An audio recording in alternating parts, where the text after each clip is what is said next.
الرحیم۔ ایک مسئلہ یہ سماعت کریں، مسائل آپ سنتے ہیں،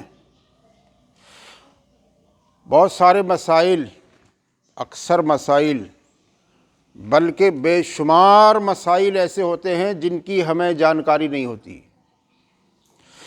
تو جن کی جانکاری نہیں ہوتی ہے ان کی جانکاری ہو جاتی ہے، اس لیے غور سے سننا چاہیے۔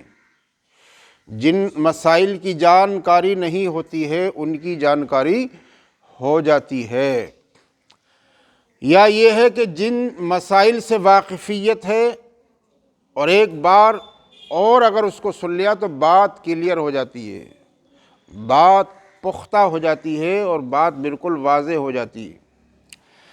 لہذا مسائل شرعیہ کے سننے کا جذبہ ہونا چاہیے، ذوق اور شوق ہونا چاہیے۔ اللہ پاک کلام مقدس میں ارشاد فرماتا ہے فَاسْأَلُوا أَهْلَ الذِّكْرِ إِن كُنتُمْ لَا تَعْلَمُونَ، اے لوگو اگر کوئی بات تم نہیں جانتے ہو تو علم والوں سے پوچھ لیا کرو، تو پوچھنے کے ذریعے سے بھی علم حاصل ہوتا ہے۔ وہ لوگ جو بزرگ ہوتے ہیں یا جن کا تعلق عوام سے ہے، وہ کسی مدرسے میں اب نہیں جا سکتے ایڈمیشن لینے کے لیے، داخلہ کرانے کے لیے۔ ان کے سیکھنے کا طریقہ صرف اور صرف یہی ہے کہ وہ اپنے علماء کرام کے ذریعے سے سنیں، محفلوں میں، جلسوں میں مسائل شریعت سیکھیں، بیٹھیں، سمجھے، محافل منعقد کریں، مجلس شرعی قائم ہو، اس طریقے سے علم حاصل ہوتا ہے۔ لیکن ضروریات دین کا علم سیکھنا ہر ایک مسلمان پر فرض ہے، سمجھ گئے آپ؟ اور فرمایا گیا قُلْ هَلْ يَسْتَوِي الَّذِينَ يَعْلَمُونَ وَالَّذِينَ لَا يَعْلَمُونَ، وہ لوگ جنہیں اللہ نے علم عطا فرمایا اور جن کے پاس علم نہیں ہے، کیا دونوں برابر ہو سکتے ہیں؟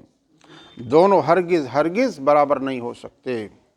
لہذا انسان جانکاری کی بنیاد پر، سمجھے آپ، ممتاز ہوتا ہے، اور جس کو جتنی زیادہ جانکاری ہوتی ہے اتنا ہی وہ تقوی طہارت کی راہ اختیار کرتا ہے، اور جتنا مسائل شریعہ کا جتنا زیادہ واقف ہوگا اسی قدر اس کے علم میں پختگی آئے گی۔ لہذا مسائل شریعہ کو سیکھنا چاہیے، ان کے سننے سنانے کا ذوق و شوق ہونا چاہیے اور ان کی لگن ہونی چاہیے۔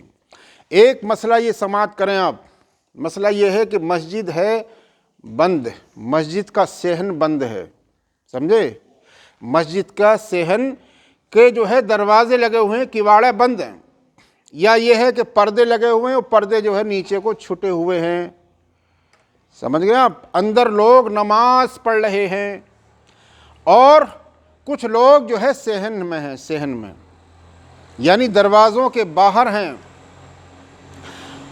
تو کواڑ لگے ہوئے ہیں، دروازے بند ہیں، اور یہ ہے کہ پردے لٹکے ہوئے ہیں، نیچے کو چھٹے ہوئے ہیں، تو ایسے حالات میں صحن کے باہر جو لوگ ہیں ان کی نماز ہوگی یا نہیں ہوگی؟ یہ ہے مسئلہ، سمجھ گئے آپ؟ تو اس سلسلے میں مسئلہ یہ ہے کہ اگر امام صاحب کے انتقالات کا صحیح علم ہے تو نماز درست ہے، سمجھے، انتقالات کا علم ہوگا، صحیح ہوگا، تبھی تو رکوع کے وقت میں رکوع میں جائے گا، تبھی تو وہ سجدے کے وقت میں سجدے میں جائے گا۔ تو انتقالات کا اگر صحیح علم اس کے پاس ہے تو باہر جو لوگ ہیں، کواڑ کے باہر، دروازے جو بند ہیں ان کے باہر جو لوگ نماز پڑھ رہے ہیں ان کی نماز صحیح ہو جائے گی، سمجھ گئے آپ؟ مگر یہ ہے کہ بہتر بات یہ ہے کہ پھر بھی دروازے کھول دینا چاہیے، بہتر بات یہ ہے کہ دروازے کھول دینا چاہیے، پردوں کو اٹھا دینا چاہیے۔ لیکن اگر پردے اٹھے ہوئے نہیں ہیں اور یہ ہے کہ دروازے بند ہیں، نماز پھر بھی ہو جائے گی۔ واللہ تعالی عالم بالصواب۔